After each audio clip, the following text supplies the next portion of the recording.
Et à la une de cette actualité, on évoque tout d'abord l'audition programmée ce matin à Lille de Dominique Strauss-Kahn. L'ancien directeur du FMI et favori des primaires socialistes est donc convoqué à 9 h ce matin par les enquêteurs de la police judiciaire de Lille.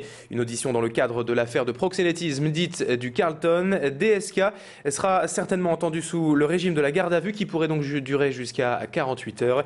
Et à l'issue de cette convocation, aujourd'hui, l'ancien leader socialiste pourrait être mis en examen pour complicité de proxénétisme. Tout dépendra de ses réponses aux questions des enquêteurs lillois, à savoir si, oui ou non, Dominique Strauss-Kahn savait que les filles participantes au party fine organisé en sa présence étaient bien des prostituées. Je vous rappelle que déjà 8 personnes ont été mises en examen dans cette affaire. Dans le reste de l'actualité, depuis près d'une semaine maintenant, parents d'élèves et enseignants se mobilisent au lycée Beaupré à Aubourdin. De jour comme de nuit, ils protestent contre les suppressions de postes annoncées dans l'établissement, car à la rentrée prochaine, le lycée devrait en effet perdre 17 postes de professeurs. Alors que selon les syndicats, le ratio enseignants-élèves est aujourd'hui déjà très élevé avec des classes surchargées dans l'établissement. Des parents d'élèves et des professeurs se relaient donc depuis une semaine pour occuper le lycée et y dormir la nuit, en symbole de résistance et de protestation. Pour autant, les cours sont assurés normalement durant la journée et il n'y a donc aucune gêne pour l'enseignement des élèves. Clément Carion s'est rendu au lycée Beaupré hier pour rencontrer des enseignants et des parents d'élèves mobilisés. Et on écoute notamment ce professeur de mathématiques et responsable syndical CFDT, Jacques Devaudère, au micro de notre journaliste. Les revendications aujourd'hui, c'est qu'on nous restitue les moyens de manière à pouvoir fonctionner de manière correcte. Puisque là, ce qu'on nous impose, c'est de devoir choisir entre des solutions tout aussi acceptables les unes que les autres, comme par exemple soit d'avoir des classes à effectifs élevés, soit de ne pas assurer les horaires réglementaires, soit de devoir choisir de ne pas pouvoir effectuer un certain nombre d'options ou de spécialités, ou de se voir imposer des heures supplémentaires en nombre encore plus élevé.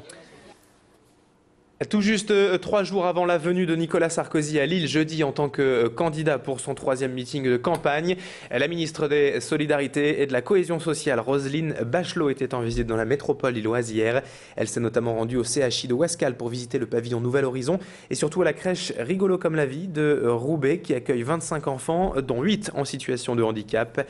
Cet établissement a pour but notamment de favoriser le lien social, l'emploi et l'insertion en offrant des facilités aux parents d'enfants handicapés qui éprouvent bien souvent du mal à faire garder leurs petits.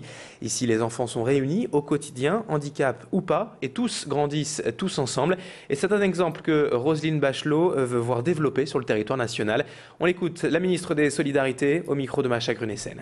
La question du handicap, le handicap fait parfois peur, mais quand on a appris à le connaître dès qu'on est très jeune, dès qu'on est dans une crèche, ma foi, il n'y a plus de difficultés. L'intégration scolaire, on a fait d'énormes efforts dans l'intégration scolaire. Au début du quinquennat de Nicolas Sarkozy, il y avait 130 000 enfants scolarisés, il y en a plus de 210 000 maintenant. Mais parfois, on a des réticences de la part des professeurs, des familles. Quand on a appris à connaître le handicap à la crèche, quand on a vu l'enrichissement qu'on en tirait, mais il n'y a plus de sujet, il n'y a plus de soucis. Donc vraiment, c'est exemplaire. On revient maintenant dans cette édition sur cette dramatique série de suicides le mois dernier au centre hospitalier régional de Lille. Le syndicat CGT avait convoqué une conférence de presse hier matin pour évoquer les résultats des enquêtes internes suite à ces 3 suicides. Car si les investigations ministérielles n'ont conclu à aucun lien direct avec le travail, l'enquête interne, elle, a mis en lumière certaines irrégularités concernant le 3e suicide. La CGT annonce ainsi détenir une vingtaine de témoignages de salariés impliquant des conditions de travail responsables du suicide de cette aide-soignante. D'autre part, il s'avère toujours, selon le syndicat, que cette jeune femme avait travaillé 3 week-ends d'affilée avant son suicide, alors que son roulement se superposait à celui de la garde de ses enfants. L'enquête interne est toujours en cours actuellement et devrait se conclure au mois de mars. Mais plus d'explications dès maintenant sur Grand Lille TV avec le secrétaire CGT au centre hospitalier de Lille, Frédéric Herwin, au micro de Tanguy Lécluse. On savait dès le départ que notre direction essayait de minimiser toute responsabilité avec le travail, voire même ne pas la reconnaître. Désormais, on a suffisamment d'éléments en commission d'enquête de Saint-Gros pour affirmer que ce qu'on dit est vrai, c'est-à-dire qu'il y a des liens avec le travail.